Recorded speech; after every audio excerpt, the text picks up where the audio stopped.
See if we can live stream.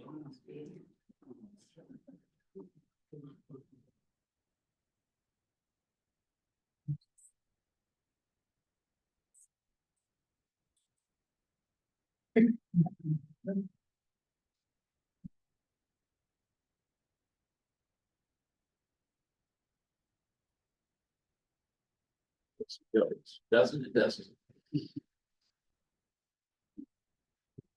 Okay, hi Marge, good to see you.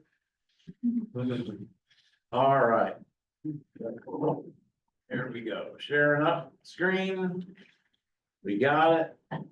We are in chapter 10. And we are going to read all of chapter 10, talk a little bit about it, and then we might get into chapter 11. We might even finish chapter 11. I had some thoughts that we might try and finish up Daniel this week and next, before Easter. And Bill, that's probably why you thought maybe we'd finish, because I think I talked last week about trying to finish up before Easter. So, and then we got to think about what we do from there. But the other reason why I think we can get these 3 chapters done, if I start reading quickly, is that they're a unit. Chapter 10, 11, and 12 are kind of the final vision, the final view of things, in particular chapter 12.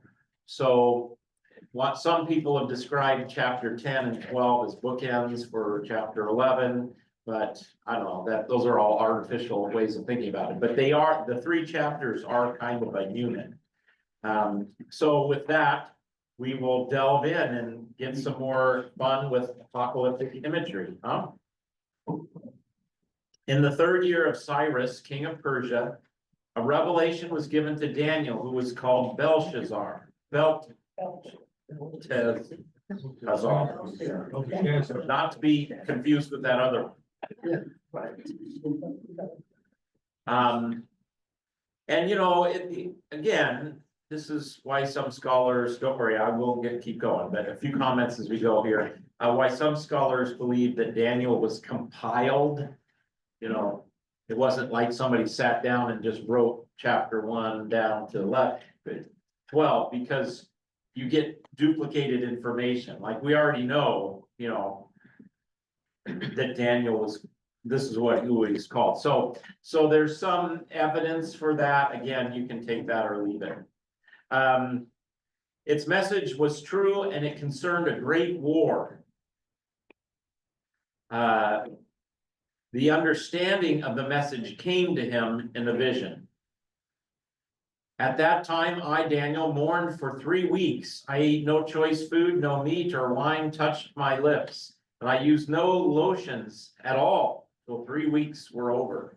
Boy, dry skin and everything. He didn't comb his hair. Okay. Oh, yeah, it might have been the lotions, you know. Yeah. Like what, Dapper Dan, you know. Sorry, that's a bad. What does that come from? Oh, that movie. Brother, Where Art Thou? He used Dapper Dan. Yeah. Oh, what happens in my brain sometimes? Okay, so some fasting going on here, not a complete fast, like no food, but he's scaling back, you know, he's eating good stuff. Isn't that interesting that it says that he didn't eat the food that he hasn't been eating? Yeah, right. Well, he didn't eat that at the beginning. Yeah. Evidently, he started it somewhat. Yeah, everybody goes off a vegetarian diet after a while. But it shows also that he was privileged. Absolutely. He was in a very elite position. There's no question. Now, again, I want to try and just read through this and come back, but remember that 3rd year of Cyrus, if we just go by that, then so Daniel gets started under Nebuchadnezzar, and then the 3rd year of Cyrus, this would make him pretty old. Like, I mean, not compared to, you know, It's relative. I'm getting myself in trouble. I think he's like 90. Oh, that's young. Wow. That's young, exactly, Roberta, thank you. You have a question, Ally? Okay, how could Cyrus, How could Cyrus see? Easy. Yes. how could he see? Yes,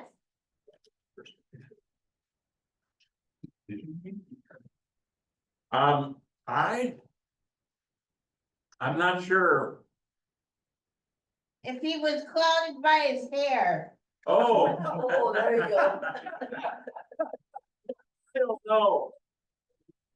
Yeah, he needed his lotion to comb his hair back.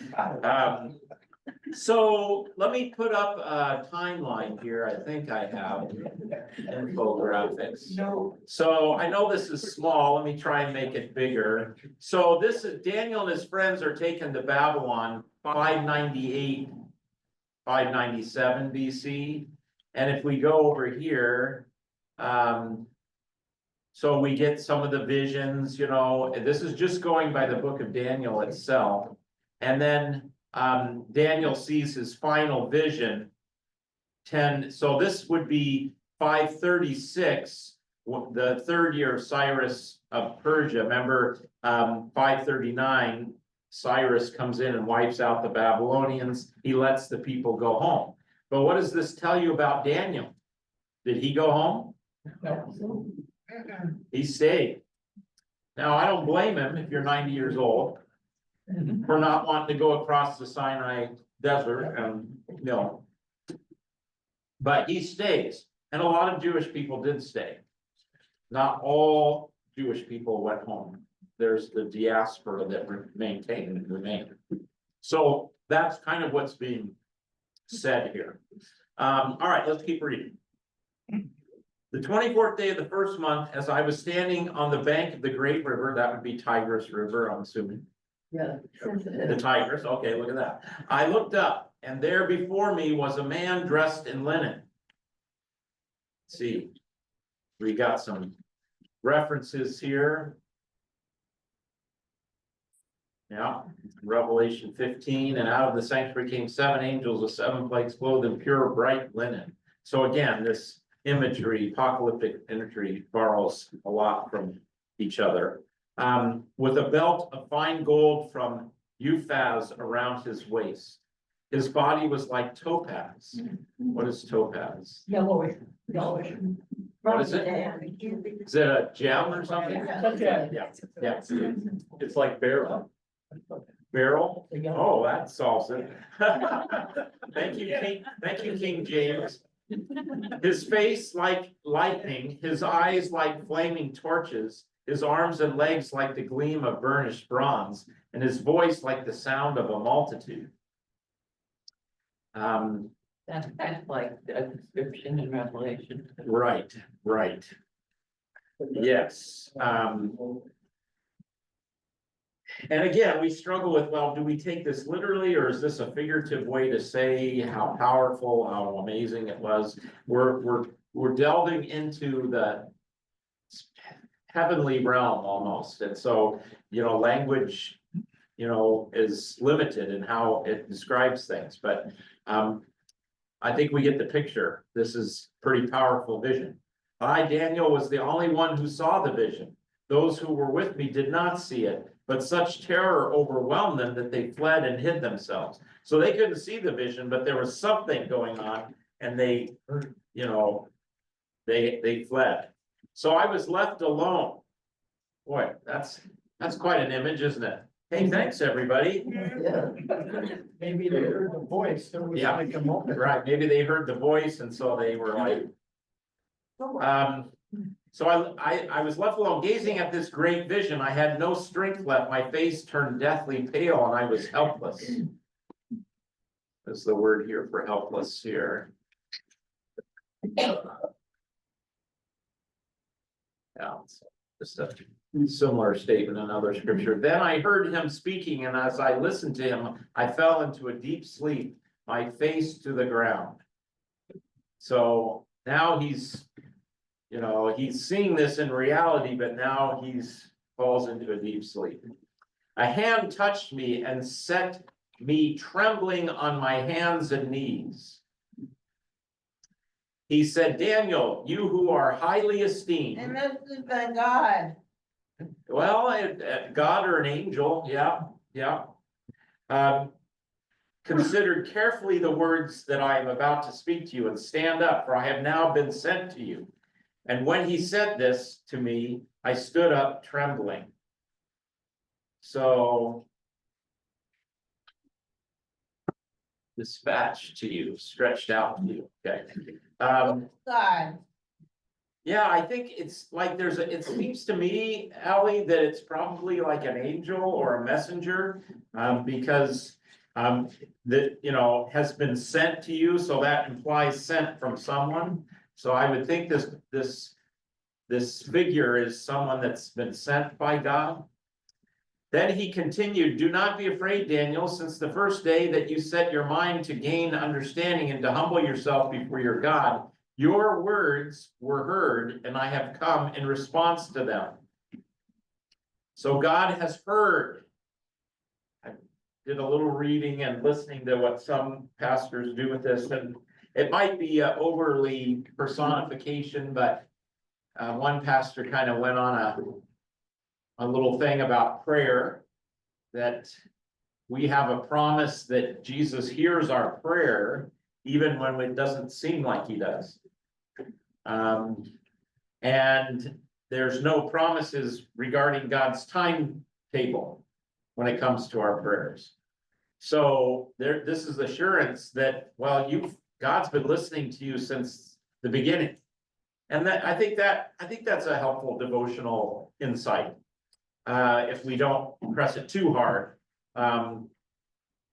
So I would just simply say, we talked about this in mandate, that when it comes to prayer, you know, Jesus kind of commands us to pray, but he promises that God hears, and that's what we cling to, and not the circumstances that we see. So please.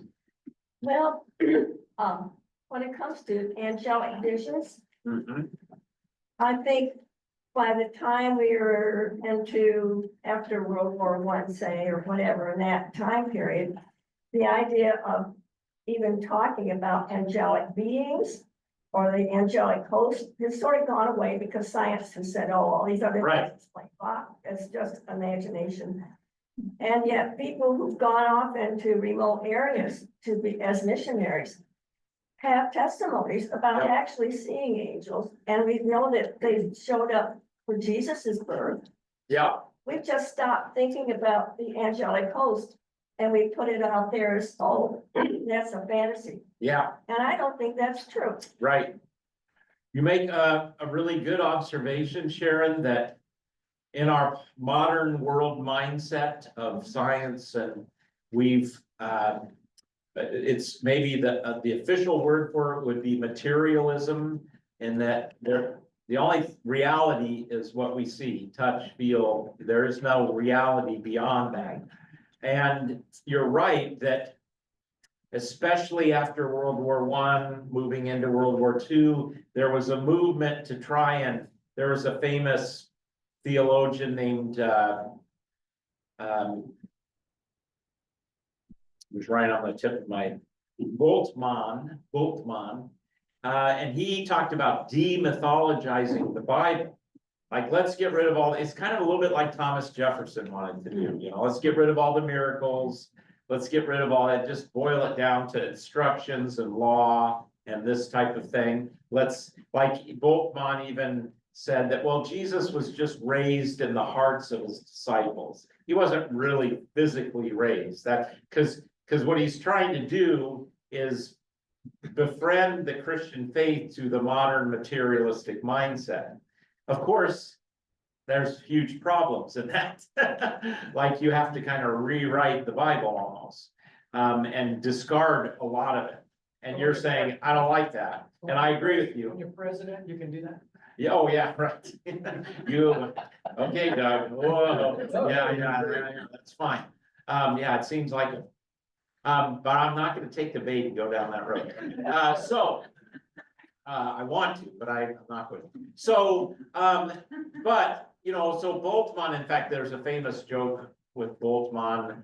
You know, they came to him one day and said, you know, Professor Boltzmann, you know, they found the bones of Jesus. You know, like, you know, they found the bones, and Boltzmann, you would think he'd be like, yeah, see, I told you, but he says, oh, there was a Jesus? Because where do you stop, you know, I mean, when you go down this demythologizing route. Now, when you look at the Bible, if we take the worldview of the Bible and of Daniel here, which is you're rightly bringing us to, there's angels. There's the unseen realm. There are, and we're gonna hear about another one, not a good one here in a minute. So we rest, how do we live in the modern world and yet not let go of this other worldview of the Bible and discard it as something just simply ancient? How do we hold that up? And this is something that we struggle with. But I'm one who simply says, I don't want to let go of that. You know, I don't want to let go of the unseen realm. I think the Bible's pretty clear. There's a heavenly host, there's, you know, and there are angels and there are evil spirits. Jesus, that was his worldview as well. If there are no angels, there's no devil. Then there's no devil. Yeah, exactly. And that's where probably Boltzmann would have gone. It's like, no, it's just human beings are evil. And there is a Lucifer, and there is a Satan. Yeah, yeah. I as a pastor of, oh, how many years, would agree with you. There is a devil. Because every time things get going well, the monkey wrenches start flying. That's a bill. It's Yeah. also true they can counterfeit. Yeah, right. And these are counterfeit. And they, I mean, Yeah. Satan will, And that's where C.S. Lewis with his Yeah. screw tape letters Oh, was yeah. so brilliant, you know, with helping us think about that. Although there's problems there too. But anyway, okay. So where are we? Then he continued, don't be afraid, Daniel, humble yourself. So God's been hearing the prayers. The prince of the Persian kingdom resisted me 21 days. Okay, now we get this prince of the Persian kingdom. Is this a earthly prince or is this a spiritual prince? I think we're going to find that this is a prince in that unseen realm, not the physical realm. But the prince of the Persian kingdom resisted me 21 days. Then Michael, one of the chief princes. Okay, now we're hearing princes almost like an angel, came to help me because I was detained there with the king of Persia. Remember, Cyrus, the king of Persia, now has conquered Babylon, and Daniel was, you know, the high ranking person in the Babylonian Empire. But now the Persians are in control, and we've heard some stories about this, that Daniel prospered there too, but he's detained there with the king of Persia. Now I have come to explain to you what will happen to your people in the future, for the vision concerns a time yet to come. So again, if we go back to here, can you see that enough? Yeah, so if we go back to here, this is, if we go with just what the book of Daniel says, remember we've talked in this class about the historical critical scholars or the hypercritical scholars that say, no, this was written way later in like the mid-hundreds, but talked about history as if it was being told in the future. Because again, we got to demythologize the Bible. There can't be miracles, you know. We can't have a prophet telling the exact, you know, future. So that you can see how these worldviews enter in. And like I've said many times, even though regardless of where you say the vision was given and when it was written, the time of Antiochus Epiphanes in the mid-hundreds, that is when this book really meant the most, because that's where the rubber was meeting the road, so to speak, and the stuff was hitting the fan. It was rough time for the people of Israel, for the Jews, as they were back in the Holy Land. So, but anyway. This is for a time yet to come. And now we're gonna hear a history again of what happens between when the Persians come and what happens after this. Okay, so let's go back. While he was saying this to me, I bowed with my face toward the ground and was speechless. This is a typical response to a theophany as such, and certainly what I would do. Then one who looked like a man or human being. Most manuscripts of the Masoretic text, one manuscript of Dead Sea Scrolls, and then the Septuagint says, then something that looked like a human hand. So what that's explaining to you is that there's the Greek Old Testament has one thing, and the Hebrew Old Testament has another. And then also some manuscripts in the Dead Sea Scrolls, which are in Hebrew. So there's a little bit of a discrepancy between those. But again, one who looked like a man or a human being, or the human being's hand, touched my lips, and I opened my mouth and began to speak. What else does that remind you of? That reminds me of the vision of Isaiah, where the seraphim come with the Yeah, coal. it does. Yeah, and touch his lips, you know.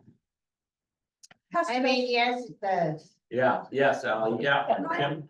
version, you have the ESV though, don't you? I have the NIV. Oh, NIV, okay. Yeah, So the ESV says, and behold, what in the likeness of the children of man touched, so. okay. Yeah, so it's a little ambiguous there, and that's probably from the manuscript differences. One manuscript, the Masoretic text, Dead Sea Scrolls, and Septuagint, then something like a human hand. So, you know, it could also be a little bit of a translation issue, Kim. I don't have any notes about. Yeah, so the root here is ben, which is son. Yeah, so Yeah. that's, so if you Okay. read it as son of man, Yeah, Pastor Bill, isn't the angel that we meet up with in the earlier description, doesn't he stay as part of this whole thing? we'll have to keep reading. And I think that's, while he was saying this to me, I bowed before him. So, Because one that had the appearance of a son of man was with him yes, earlier, right? right. And so is this? Or no, it was with the three that Shadrach, Meshach, and Abednego, wasn't there one with the likeness of a son? There was one there, yeah. I think we've seen this in a number of places. One like a son of man, with chapter 7 of Daniel. Yeah, okay, Audrey. In my Bible, it says chapter 7 probably preceded chapter 5. And in chapter 5, that's where the hand lights on the wall. Yes, Meaning tickle person. say that last part again. Oh, sorry. In verse 25, meaning tickle person. This is what these words mean. This is what the hand wrote. Yeah. Meaning God has numbered the days of your reign and brought it to an end. Mhm. Tekel, you have been weighed on the scales and found wanting. Yeah, And Peres, your kingdom is divided and given to the Medes and Persians. right. So this could be the reemergence of the hand, Yeah. the message. Or this came after what was written in chapter 7, and maybe even these words, these chapters. Right, yeah. That's why I say that it's like there's different units, and are we just going back now to something that's already been said? Yeah, And it said that these chapters that were written in Hebrew versus versus the Aramaic, whatever. yes, the Aramaic or Greek, yeah. Okay, well, I think there's some interesting, anytime there's a manuscript struggle with a word, that usually tells you that people have wrestled with this, like, who is this? What is this? You know, this type of thing. So we're gonna let some ambiguity be there for, at least for the moment. And I opened my mouth and began to speak. I said to the one standing before me, I am overcome with anguish because of the vision, my Lord, and I feel very weak. How can I, your servant, talk with you, my Lord? My strength is gone and I can hardly breathe. So Daniel encountering this angel, this son of man, this, or one that this vision, he uses the word Lord, and you'll note in the NIV, it does not capitalize that. So this is actually the word Adonai, not God's holy name, but again, we have to remember that Adonai was the word to describe God. So it's just some interesting blurring of terms here. How can I, your servant, talk with you, my Lord? I mean, this is, what does Peter do Is when, that more like as a title then? yeah, I mean, it's like. Like a boss, you know? Yeah, like a the upper boss. echelon, yeah, That, it so, could be, yeah. Audrey, yeah, exactly, like a term of respect, my lord, you know, like, you know, on Downton Abbey or something. You know, so, but. I mean, what are some things that this makes you think of in scripture? I think about when Peter met Jesus and he had the miraculous catch of fish. What did he do, you know? Bow down, I'm a sinner, you know? You know, that's what Isaiah did in the temple, and, you know, so when you encounter this, it is quite a frightful experience to have these theophanies or these experiences. It is terrifying. And it's not just because he was old. Right, that's right, thank you. But he also tried to make himself small. Sure, yeah, and he's, again, we've already heard that he's got this humility. Yeah. You know, so that's, of course, gonna be the natural reaction. Or even the Ten Commandments, when they say it's written on the plates. Plates, yeah, yeah. Moses was. Moses, terrified. that's right, He Moses was terrified. I And was. then, and then his face shone and he had to put a veil over it because, Yeah, would be so too- there's a lot of similarities to the miracles, if you want to call it that. sure, no, absolutely there is, absolutely. I'm really happy with word and sacrament. I don't need any of these scary things. No, I'm just kidding. No, whatever you want, God. Well, think about even Mary, when she was told by the angel. True, In the New Testament, we're trying to come out of miracles and stuff. She asked, she was in doubt. right. And what do the angels always say? The first thing out of their mouth is, fear not, do not be afraid. Yeah. So, you know, God's word is like the hand, Audrey, you said, you know, it is terrifying because it says you've been found wanting, you know, so God's word at first in law is terrifying. You know, in gospel, it is comforting. So, okay, let's keep going. And the one who looked like a man touched me and gave me strength. So I see what you guys are zeroing in on are there two people before him or just one? You know, Well, it seems like there are angels. exactly, there's like an angel and then this one that looks like a man, human being. Interesting. Sharon? Well, I think my mind is stuck with this planet. Hmm. We are here, we experience what we experience, and we have to try and figure out with what we have available to us. And I Right. think God's kingdom is so unbelievably huge, and we have no idea. And God himself, we do understand the authority and we do understand the teachings. And that's why Jesus had to come, I think, Yeah. because he had to get somebody here that we could relate to, Sure. that he could teach us and show us the miracles and give us some glimmer. But we're never going to figure it out. Right, right. Because if you take a look, it says, do not be afraid. That's right. That's right, Ally. And so look what this figure says. Again, the one who looked like a man touched me and gave me strength. So he's wiped out. He can hardly breathe. And the one who looked like a man or a human being, what is your translations? ESV, what's your ESV there, Kim? The ESV says one having the appearance of a man. One has, okay, so very similar to NIV there. Touched me and gave me strength. Again, I know I'm a Christian and I have the New Testament, but I can't help hearing in this, like, think about all the times Jesus touched people. Have you ever done that? It's been a long time since I did that Bible study on the touch of Jesus. How many times Jesus touches people? I mean, over and over again, he touches them to heal them, to comfort them. And here, this one that looks like it touches and gives strength. Yeah, even the leper. Even the leper, exactly. It makes me think of the Magnificat too. Yes, Greatly loved, fear not, peace be with you. fear not, peace be with you. Yes, and I really think we should remember that shalom, peace, that is the word, is not just like the absence of struggle or strife. Like, I got a peaceful, easy feeling to quote the Eagles or something, but it is wholeness. Thought you'd like that one, Ron. It's wholeness, it's being made whole. Peace be with you. What does Jesus say to the disciples when they're in the locked room and he comes through the wall?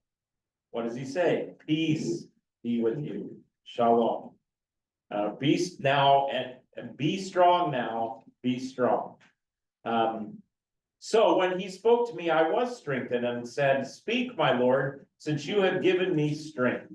So this one, like a man, speaks, giving strength. So now Daniel says, speak, let me hear it. So you can see that chapter 10 is setting you up for something. Yes, Paul. It reminds me of the first chapter of Joshua, Mm. where there's a repeated refrain, be strong and courageous. Oh, that's right. Be strong in the Lord. Yeah. And the key is not just be strong, but be strong in Aspirations. the Lord. Yes. So it's the in the Lord that's the key part. So he said, do you know why I have come to you? Soon I will return to fight against the prince of Persia. And when I go, the prince of Greece will come. But first I will tell you what is written in the book of truth. No one supports me against them except Michael, your prince. All right, what the world is But going didn't on? you also say, be strong and courageous? It does say be courageous too. That's right. Absolutely, Ally. Love it. And Who is that talking? yeah, who's that talking? What's going on here? Give me your Lutheran study Bible and your study Bibles. What are they, how are they gonna help us? Let me see what the little Faith Life Study Bible says over here. By the way, let me just read this. One like a son of man is probably best understood as a messianic reference, but there's other options, like the one like a son of man has been identified with Judas Maccabeus, the military leader of the Maccabean revolt against Antiochus Epiphanes in 160 BC. However, given the scarcity of references or allusions to the Maccabees in Daniel, because there isn't a lot of reference to the Maccabees, this connection is less warranted than the others. The figure could also be the angel Michael. Angelic forces are often depicted in the Second Temple period in that way. And then they finish off by saying, though, it's probably best understood as a messianic reference, which makes the most sense in light of verse 14, which says, and to him was given dominion, glory, and power. I think that's back in chapter 7. Oh, I'm reading from chapter 7. That's why. Okay.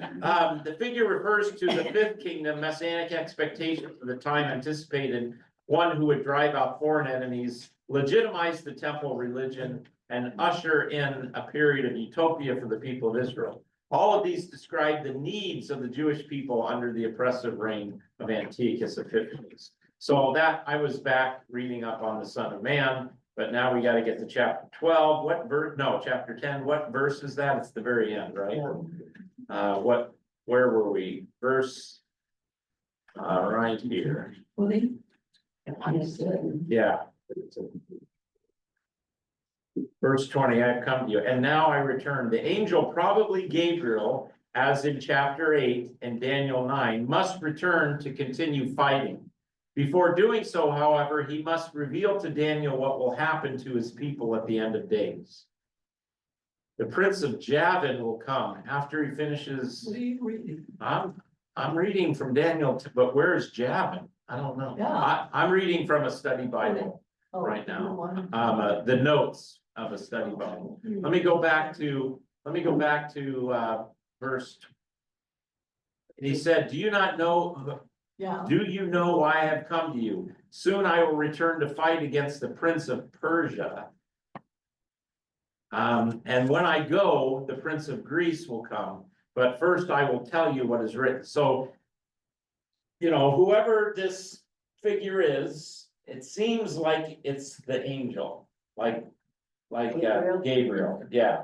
And so Gabriel's saying, I'm gonna tell you this stuff, but I'm actually behind the scenes fighting the prince of Persia and fighting the prince of Greece. So talk about sharing an unseen realm, that there's a battle going on underneath the surface. Yeah. Which is interesting, yeah, There's a cross reference to Isaiah 24:21, and it says, this is NIV. In that day, the Lord will punish the powers in the heavens above and the kings on the earth below. They will be herded together like prisoners bound in a dungeon. They will be shut up in prison and be punished after many days. yeah, there you go. So it's both a heavenly punishment and an earthly punishment. Yes. So it kind of sets things up to talk about what's gonna happen between the third year of Cyrus of Persia and way down the road. And it seems like this is an angel speaking in this case. Questions, comments? So Gabriel, that makes the connection with the Magnificat Even stronger, yeah, where Gabriel came to Mary and proclaimed this message of good news, yeah, It said those words, it said, do not be afraid. yeah, be of good courage. You're highly favored, yes, would this be made, was there a Michael, the archangel? yes. Okay, would this be the same, or what is I believe this would be the same kind of So angel. are we only, did they only name two angels in the Bible, Gabriel and Michael? No, I'm sorry, Michael the archangel, and this is Gabriel. Oh, this Gabriel? Isn't this Gabriel? No, this is Michael, okay, But the first. get my angels the mixed first up. man that appeared to him, though, Yeah, this, like I say, this is where it's ambiguous. yeah, Who is this figure that's appearing to him? yeah. And it seems to me like this is, no one supports me against them except Michael, your prince. Now, the weird thing about that is that would seem to indicate that it's a different voice. So no one supports me but Michael, so why would he say that about himself if that's, you know what I'm saying? Am I just missing something? No, you're not. Okay, yeah, okay, Because, okay, here they were said, no one supports me against him except Michael, your prince, yeah. but mine doesn't say that. Just said. I'm looking at the wrong tab. Yeah, so there's a reference to Michael, so why would this, Yeah. this one like a human figure be talking about himself that way? Yeah, so it's gotta be a different, it's gotta be, Angels weren't human figures. right, so, well, let's see. I mean, the ones you have pictures of all have wings and. Yeah, they have wings and all of that. That word prince can Let's see. be guardian angel. I'm sorry, Kim, That word prince can be guardian angel. Prince can be guardian angel, right, yeah. So we've got to distinguish between the angel and the one speaking. The one who looked like a man touched me. So who is this? Who is this one who looked like a man? That's the $1 million question. That's verse 18, right? Let me just see something here. Yeah, we. Verse 18. We learned this in Sunday school. Every answer is Jesus. Every answer is Jesus. Okay. Why am I making it so hard? It's Yeah. Jesus. Oh. Eternal Lord, speak, you must not enter, beloved, oh beloved. That's good. The Prince of Javan will come, that must be the Prince of Persia.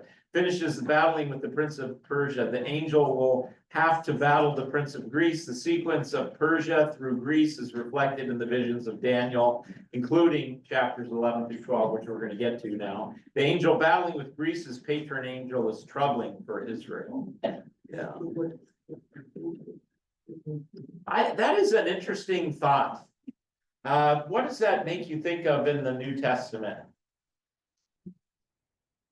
Let me just see if I can find it without. What's the question? What does that make you think of in the New Testament? That there's this battle going on of angels in the unseen realm? Like there's a guardian angel of Persia, Greece, and God's guardian angel is fighting. Well, wouldn't some of those guardian angels have to be bad angels? Yes. So, just like God has guardian angels for us, the devil has. He's got one assigned to us too. Well, this is the thing. He's got some spirits on his Principalities. right. Now you're talking. Let's see. Would it kind of lean back to the Garden of Gethsemane when Jesus is, he's overcome and I mean, he's struggling. And then angels come and. Right. Yeah. Yes. Michael slays the dragon. Michael slays the dragon in Revelation, right? Yeah. Good. This is good because Jesus on Jesus' prayer, he seems to, there's so much more going on and he realizes that. Yeah, Sharon. Well, it seems like Michael has the job of being the special forces team. Yeah. And, in a way, because, I know the Catholics have a big prayer about asking Michael to come and defend them and he's gonna be our so-called warrior in so many terms. But not just that, and is there a place where Jesus, like the Garden of Gethsemane says, now it's time for the prince of this world? Yes. And so again, we're kind of leaning toward the thing that really wants to wipe God's people out. Right. Even in what was just the temptations of Jesus, Yeah. he's dealing with the devil. And Yeah. angels then came at the end and. Absolutely. I wonder if the Prince of Greece and the Prince of Persia are part of the council that's spoken of in Psalm 82. Right. There you go. See, so Paul's referring us to the Psalm 82, which is gets us into this unseen realm. Oh, I said Psalm 8. I need to do 82. Daniel in a dream. Is Daniel, that's right. He is having a dream though, right? Yeah. Yeah. Barb's had enough. I'm just kidding. I'm just kidding. No, you have to go. It's fine. I totally understand. I know. I would be like, I'm out of here. No, I'm just kidding. Okay, Paul mentioned Psalm 82. I say, you are God's children of the Most High, all of you. Nevertheless, you shall die like mortals and fall like any prince. So, arise up, O God, judge the earth, for the nations belong to you. So what is this? You are God's stuff. And then at the beginning, God has taken his place in the divine council. In the midst of the gods, he holds judgment. What are these gods? I thought there's only one God. Well, there is only one God, the Lord of Lords, the King of, but there does seem to be these spiritual entities, these principalities, these powers, whatever. So that is where we're at, I think. And then if you go to Paul has this worldview. Look what he says in Ephesians 6. For we do not wrestle against flesh and blood, but against the rulers. Is that talking about kings and queens and presidents and dictators and this and that, everything here?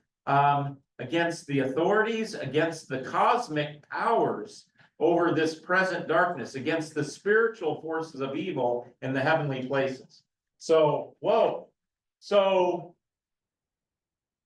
you can see the world of the Bible is that, yes, there's flesh and blood battles, but there's something going on more than that.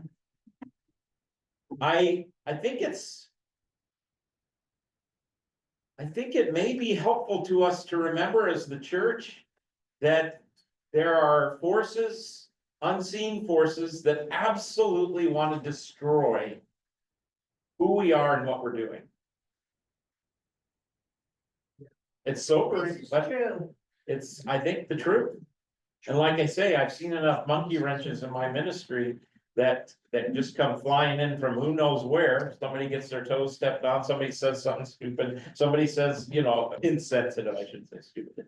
But, you know, people do stuff, leaders do stuff, people get tempted, all these things come in, and the devil is trying to destroy the church. This is why I said on Sunday, as we were finishing up the stuff on unbelief, and I posited this scenario. Let's say the church is indeed the body of the second person of the Trinity, of God, the Word made flesh, and that the church has a message of salvation and peace and forgiveness and grace. The church actually has a message that tells people who God is and how you can be in relationship with God. Let's just pretend, if I'm talking to a disbeliever, let's pretend that is true. If there was, and then with that there's an enemy of that message that's trying to block it from getting off the ground, from doing what it's meant to do, what would the strategy of the enemy be? Discredit the messenger, discredit the church, and by the way, the scriptures, because they bring us Christ. It's the manger that holds Christ. So when people are disbelieving because of how messed up the church has been or is or whatever, if you could just ponder for a minute, well, if there is an enemy and the church does hold the truth, why would you be surprised that the church is getting assaulted and doing all kinds of bad things? Because the church is full of sinners, so the devil is going to get in there and try and mess it up. So you don't listen to it. So, you know what, but so many people disbelieve because of what they think the church has done or hasn't done or wish the church would do, or etc. And I just think that's interesting. So here we are in Daniel, just really immersed in this, you know, unseen realm that's going on. I mean, I'll never forget, I mean, well, I won't go into specifics, but I've seen this at work, and it's actually been helpful getting people through some things to help them remember that, you know, the devil's trying to destroy your family. So your battle, even though you're really upset at this other person, it's really not against them. It's, you know, and that frame sometimes helps people move through forgiveness and reconciliation. So anyway, but it's sobering, but we have one who touches us and gives us strength. So that's really cool. All right, that's chapter. So now shall we go? Yes, please, Kathy. Just one thing that strikes me as interesting is that nobody else is helping this figure, if it's Christ or whoever it is, except Michael. Right. Nobody else is helping. Right. Isn't that weird? Yeah. I envision, you know, you've got are there like all the other authorities and rulers under God are against Christ? And he's only got one or two helpers. They're all sitting on their hands and doing nothing. I don't know. Is there currently a war going on between because there is the idea of spiritual warfare in higher places.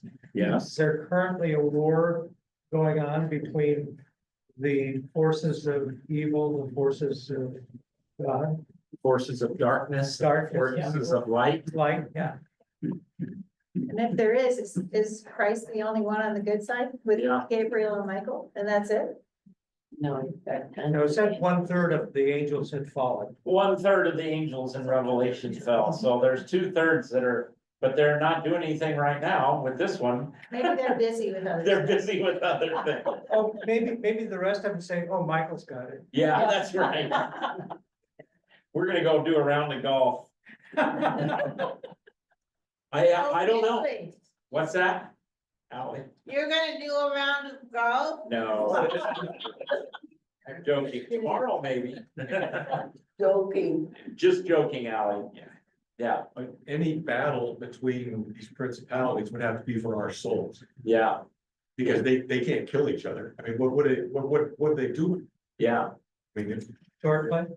they can't, but it. I mean, Yeah, well, you know, it's interesting though, yeah, these are all great questions. This is where you get wrapped into when you start pondering the unseen realm. But there is destruction for these folks, and I think of two passages. In the parable of the sheep and the goats, Jesus says to the goats, go to the place prepared for the devil and all his angels. So there is gonna be a final defeat, wiping out, it seems. And then, Revelation. Paul says the last enemy to be defeated is death. You know, after he just destroys the devil, so. But, yeah, I mean, what are they doing? I think the battle is for what happens here. I think that part of your book, I think that's 100%. That there is this connection between what's going on here and what's going on. And that's what you get here, don't you, when you hear the Prince of Greece will come. Well, Greece was an actual, you know, Alexander the Great, you know, and he came. But there's this prince behind the scenes that's driving things, it would seem to say, so, yeah. Right from the Garden of Eden. I mean, here we have the first creation and here comes mankind. And the first thing that happens as soon as we have a family show up, it's murder. Yeah, yeah. Yeah, yeah. So verse 1 of chapter 11, maybe you should go with the end of chapter 10. And the first year of Darius, the Mede, I took my stand to support and protect him. So this isn't Cyrus, this is Darius who came after Cyrus. So now this is Daniel? I think so. Takes his stand to support the king Darius. Darius, yeah. No, I'll go with your pronunciation. I don't know. I don't know either. Yep, take a guess. All right, let's see how far we can get into chapter 11 now, because that's kind of the precursor. Kings of the South, now we start getting back into these visions. Now then, I tell you the truth. 3 more kings will arise in Persia, and then a 4th, who will be far richer than all the others.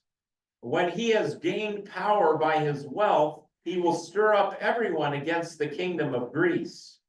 So the Persians, they fight the Greeks. Then a mighty king will arise, who will rule with great power and do as he pleases. This is probably a reference to Alexander the Great. After he has arisen, his empire will be broken up and parceled out toward the 4 winds of heaven. We know this historically, that the 4 generals of Alexander the Great inherited his kingdom. So the world, the known world at the time that Alexander had conquered, you know, it will not go to his descendants, nor will it have the power he exercised, because his empire will be uprooted and given to others. So yeah, it didn't go to Alexander's family, it went to his generals. So, you know, if you're believing that this was given to Daniel back in the time of, you know, Darius, you know, this is something that happened hundreds of years later to a T. So, and that's fine with me. This is Daniel's Vision. This is Daniel's vision that was given to him. We're back to that, Roberta, yeah. The king of the south will become strong, but one of his commanders will become even stronger, and he will rule his own kingdom with great power. Now, let me just see here if we go, let's see, so like Daniel 10:1 may indicate the vision of chapter 10 take place during the reign of King Cyrus of Persia. The only other Persian kings mentioned specifically in Hebrew Bible are Darius, Xerxes, and Artaxerxes. And the most likely candidates to be referred to here. The four together may be represented by four wings and four heads of the leopard-like beast back in Daniel 7:6. Chapter 11 closely tracks events associated with ancient Persia and Greece until late in the chapter when correlations become less transparent. This has led many to suspect the remainder of the chapter should be interpreted eschatologically. That is, it's not talking about that time in history, but way, way, way down the road. The fourth, like Darius III, the king could alternatively be Xerxes I, but the connection with the fall of Persia to Alexander in the next verse makes Darius III more likely. So this is helping us get a sense of who these actual people could be. We got mighty king Alexander. We've got the king of the south, Ptolemy. So the Ptolemies were the folks that controlled Egypt. Like we have great archaeological stuff from the Ptolemy reign, the kind of Greek Egyptian combo, that whole area. So that's likely what's being talked about in verse 5. One of his officials, Seleucus I, began to govern Babylon after Alexander's death, but was forced out by Antigonus, another one of Alexander's generals. So you can see how history lines up with Daniel here very closely. A dominion greater than one Seleucus established his kingdom. He grew stronger than Ptolemy. I think the P is silent, right? Ptolemy, yeah, I think it is. They will make an alliance. Seleucus's grandson, Antiochus II, married Ptolemy's granddaughter, Bernice. Unfortunately, Antiochus was already married. She will not remain in a position of power. Antiochus II and Bernice had a child, but Antiochus reconciled with his former wife, Laodice. She poisoned him and was also responsible for the deaths of Bernice, her child, and her. This is where, as the world turns, got all their material. So you can see how we haven't even gotten to these verses yet, but I'm just reading this to help you see how it's very easy to connect at this part in the chapter with actual events in history. So let's go back and we'll go back to reading here. So let's see, I think we were where, right? The king of the south became strong, south king north made alliance, but she will not retain her power, and he and his power will not last. In those days, she will be betrayed together with her royal escort and her father and the one who supported her. In other words, assassination time, like we just heard. One from her family line will arise to take her place. He will attack the forces of the king of the north and enter his fortress. He will fight against them and be victorious. He will also seize their gods, their metal images, and their valuable articles of silver and gold and carry them off to Egypt.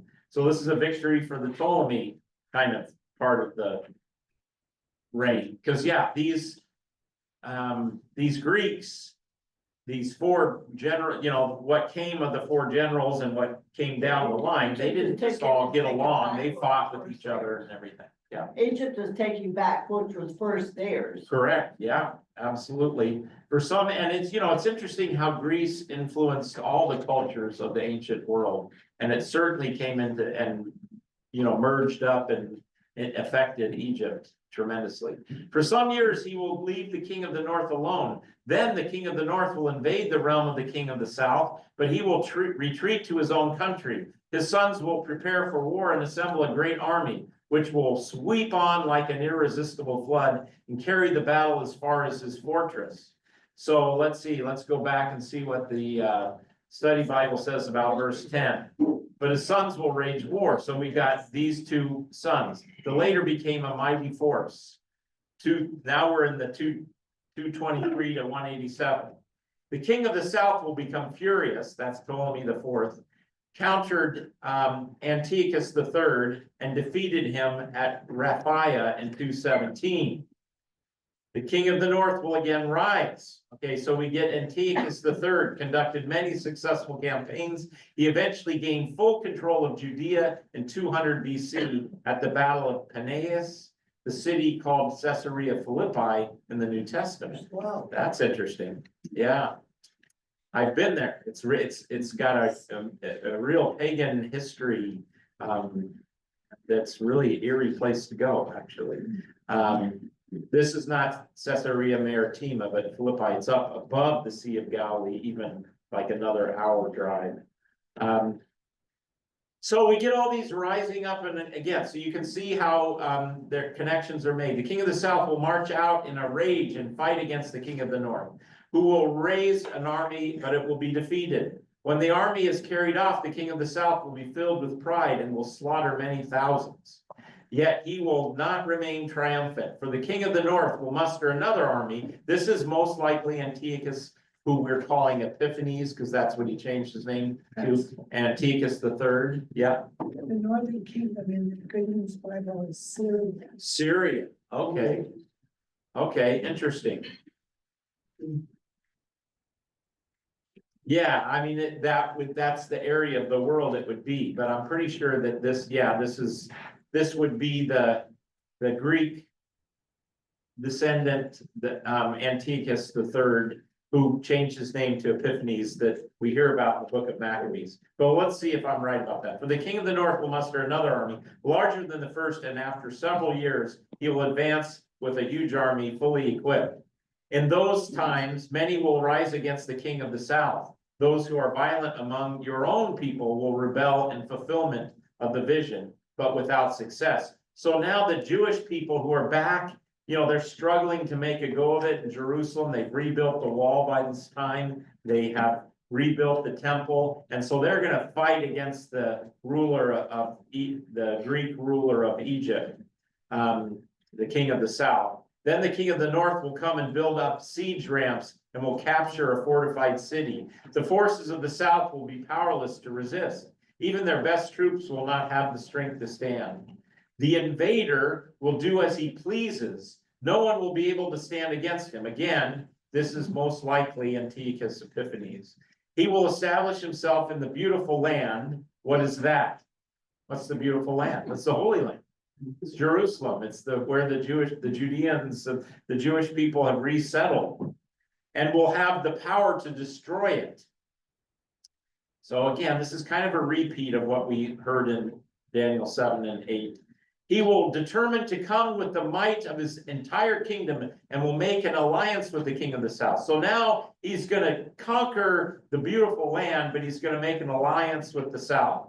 And he will give him a daughter in marriage in order to overthrow the kingdom. But his plans will not succeed or help him. Okay, now let's see what our study Bible says over here on that, verse 17. Okay.